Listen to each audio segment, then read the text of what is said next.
Before I dive into the guts of this video, please watch 2 past videos I made and uploaded to my Brightian channel for background information on the topics discussed in today's video. You'll be able to find the links to these videos in the description section of this video. All praise, honor, and glory be to the Most High Elohim of Abraham, Isaac, and Jacob, Yahuwah.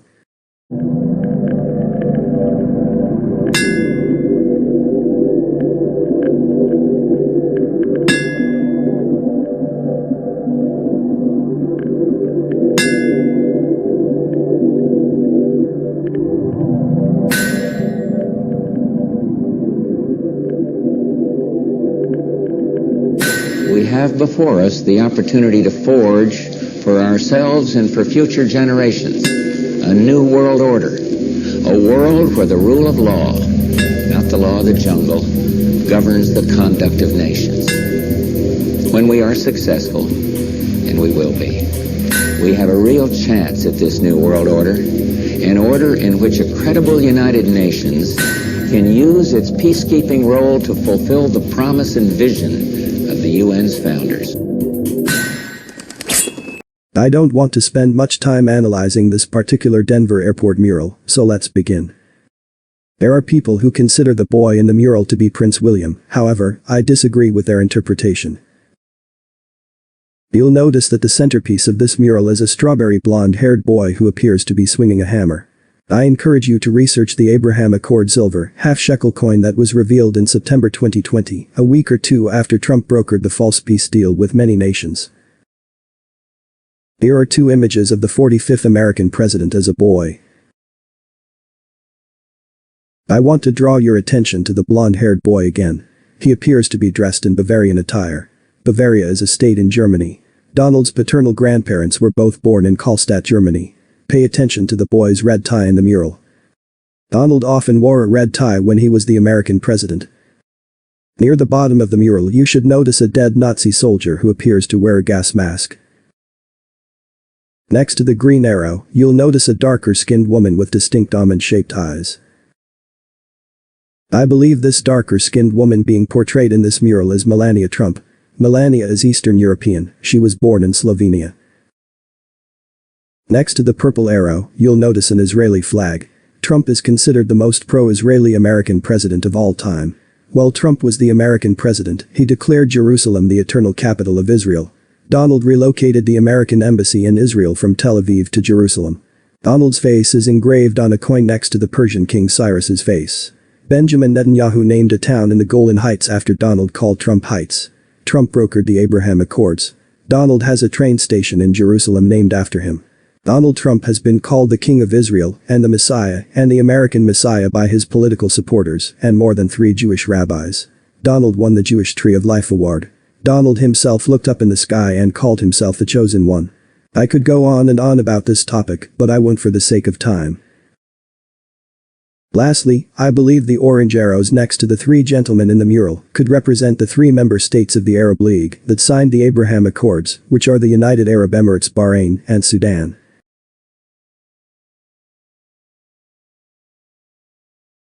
My grandfather, Frederick Trump, came to the United States in 1885. He joined the Great Gold Rush, and instead of gold, he decided to open up some hotels in Alaska.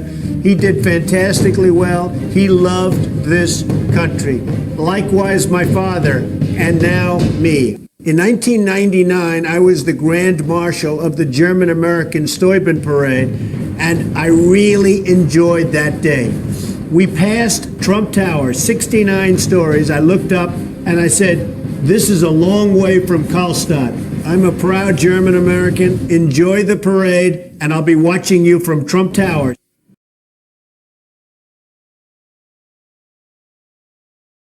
Nazi scientists, some of them tied to war crimes including horrific concentration camp experiments, brought to the U.S. in a secret program to advance American security interests during the Cold War. It sounds like the plot of a film drama, but it actually happened, and on a large scale. The story is told in the new book, Operation Paperclip. Author and journalist Annie Jacobson joins us now. Welcome to you. Thank you. So these were top scientists in the German war effort, sought out by the U.S. military as the war was coming to an end. That's right. These were Hitler's top weapons makers, and Operation Paperclip became a classified military program to bring them to the United States. It also had a public face, so there was on the one hand the truth about the program kept secret, and on the other hand the idea that we'll tell the public that these are the good Germans. And, the good Germans, but they were dedicated Nazis, the ones you write about. We should say there are many, 1,600 in Yes, all, right? yes. You document about 21 of them, dedicated Nazis, some, as I said, involved in horrific stuff. What they did was known, right, to the people to the Americans who were seeking them out. Certainly to the American military intelligence officers who were interviewing them.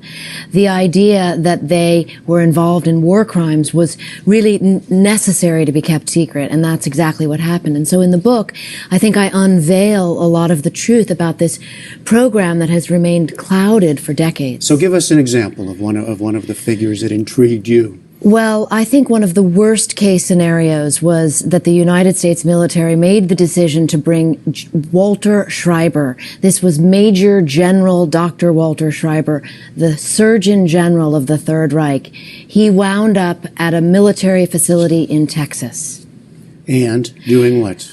Well, during the war, Dr. Schreiber had been involved in the vaccine program for the Reich, which sounds like a nice program, but it was actually a program to work on protecting German soldiers from these biological weapons that were also being manufactured. So he was involved in war crimes and concentration camps. He became a prisoner of the Soviets and then defected to the United States. We saw him as someone who we absolutely wanted here for his knowledge.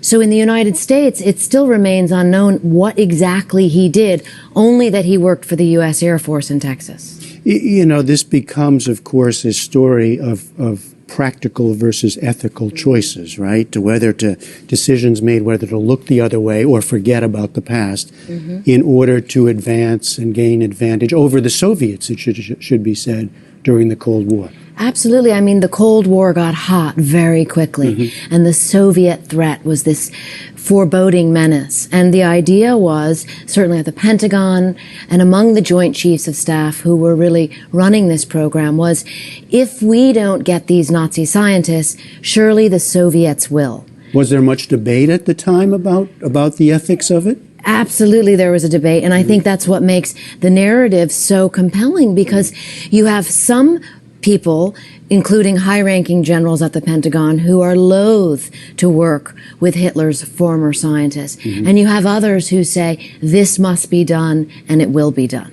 You said we don't really know much about the case of Walter Schreiber, what he did. Some of them we do know, right? And the very famous cases, most famous, is Wernher von Braun.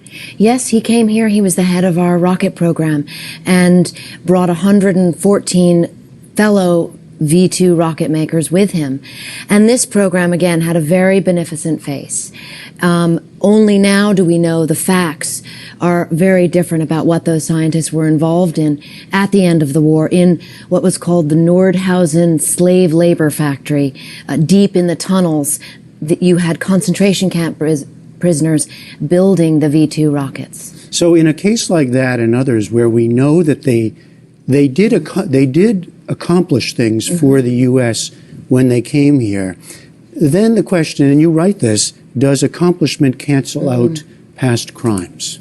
That, I think, is the conundrum of Operation Paperclip. And I hope that people come to their own conclusion about that, because certainly the idea that you would excuse some of this horrific behavior during the war becomes, that big moral question. And what happened to these guys in the end? A number of them just lived out their days quite well here in the U.S.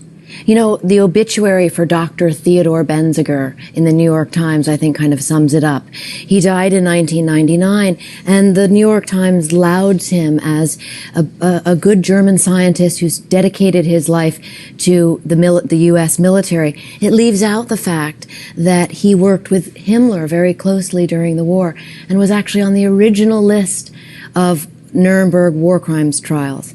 And yet, he was released into U.S. custody and came to the United States. So this idea that you can just whitewash someone's past, I think, is important to look into and to investigate so that that truth can be reconciled. I'm on Wikipedia, the free encyclopedia. I did a simple search called Secret Societies in the United States, and 80 of them are listed on Wikipedia. Some secret societies have been omitted from this list, such as the Order of the Eastern Star, the Daughters of Job, the Rosicrucians, the Society of Jesus, also known as the Order of the Jesuits, etc. If you click on many of these secret society subtitles, there are even subordinate secret societies listed within these primary American secret societies. And so, there are literally over 100 of these secret societies in America alone, most of whose members are white or Caucasian.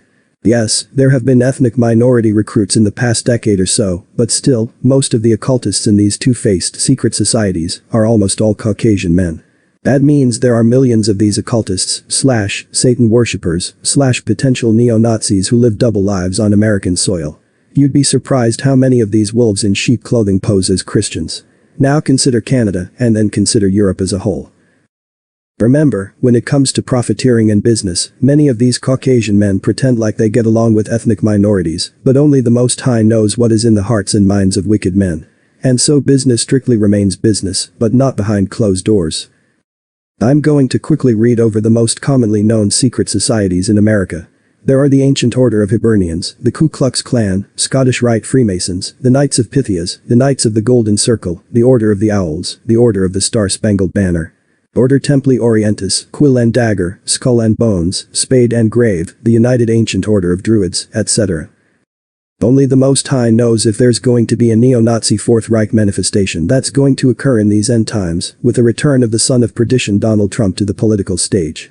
Consider it ultranationalistic dark MAGA resurgence that will deploy the Third Reich neo-Nazi tactics of the Hitler regime, but far, far worse.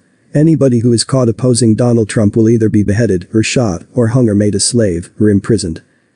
Do a basic Google search for all the Freemason lodges in your hometown, whether you reside in a large city or a small town, and you'll be sure to find at least 3 or 4 Masonic lodges in a large city like New York. I don't encourage any Christian or Hebrew to watch any satanic Hollywood movie. Now, I am going to quickly analyze a scene from Captain America, the first Avenger movie.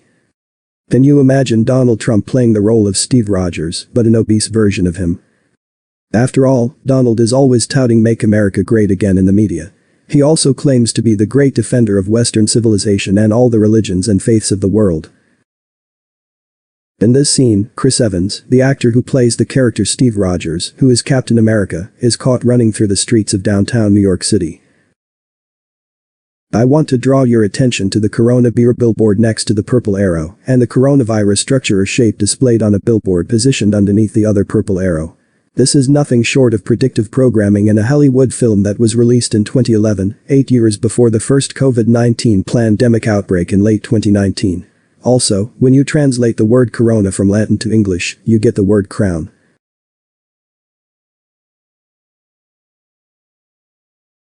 Hail Hydra! Hail Hydra! Hail Hydra!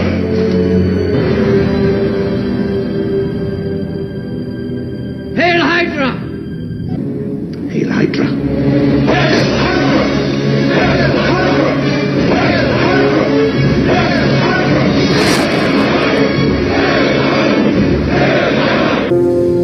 Hail Hydra! Hail Hydra!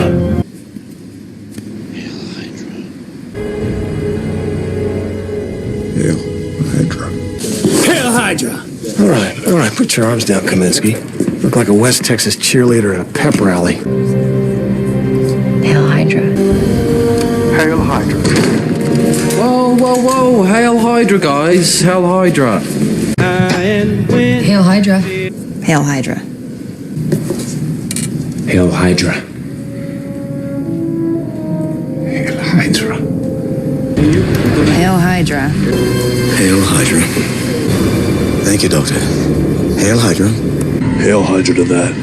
Climb the ranks, Hail Hydra and all that. Hail Hydra.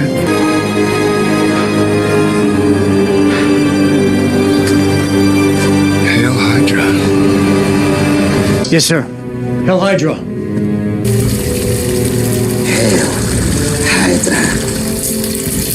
We will defeat these terrorists, and we will make our society great again. Hail Hydra.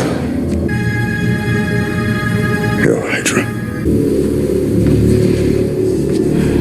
Hail Hydra. Hail Hydra. I hope fortune turns your way. And of course, Hail Hydra. Hail Hydra. Hail Hydra! Sorry, Cap. I can't give you the subject. I'm gonna have to call the director. That's okay. Trust me.